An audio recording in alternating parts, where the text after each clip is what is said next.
I definitely want to learn a little bit more about the Buckeyes here in the hours to come. And, we're going to hear from Ryan Day later today. So we'll kind of wrap our show today with just Ryan Day related thoughts, because we'll have his press conference streaming live for you in 4.5 hours when we get down to Columbus. What do you want to hear from Ryan Day today?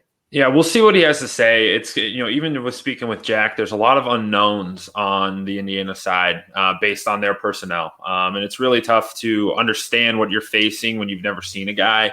And it sounds like there's going to be a lot of transfers, a lot of new faces from the Indiana Hoosiers. So my guess from what we'll hear from Coach Day is no change in the quarterback conversation. I bet he nips that right away. The first question, we know what's coming, but he's going to say, hey, we're going to roll with 2 guys. And here's the situation of that going forward. But he said, I bet you're going to hear him talk through the goals of the week. When you get to Saturday, we want to play clean. We want to look clean. We want to have smooth operation, at least to start.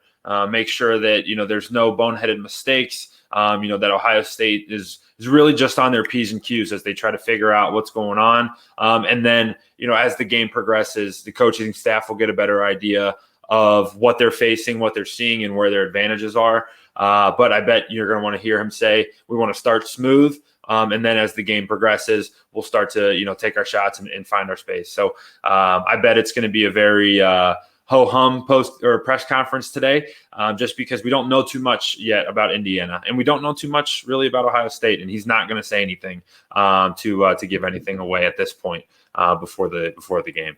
Yeah, and in a lot of ways, I kind of expect the same thing from Jim Knowles, but I hope we sense an edginess. Mm-hmm. I hope we sense how ready they are. I know Ohio State isn't taking Indiana for granted. I realize the line in Vegas is pretty substantial at basically 4 touchdowns. You only get so many opportunities to make a good impression, and in one more year where there's only 4 teams that make the college football playoff. We talked a little bit about the strength of Ohio State's schedule yesterday with Notre Dame, Wisconsin, obviously Michigan, and Penn State projected to all be really good this year. So there should be lots of opportunities to really showcase yourself against high-quality competition. But when you play a Big Ten team to open the year, you better be ready to go. And a couple of years ago, we saw Ohio State have to really, drag it out against Minnesota because the Gophers really played well that day.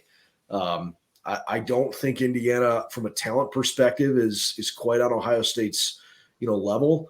But man, week 1, you almost feel like you got to throw it out the window a little bit, and coaches will never say that publicly. But sometimes it can get a little ugly, and you just got to find a way to win. So I totally agree with you. I didn't even think of that. From what we expect to hear from them, I bet they are a little on edge. I bet it's not going to be a smiley, like, hey, we're excited about the year, because not even going back 2 years to Minnesota, but even going back to last year,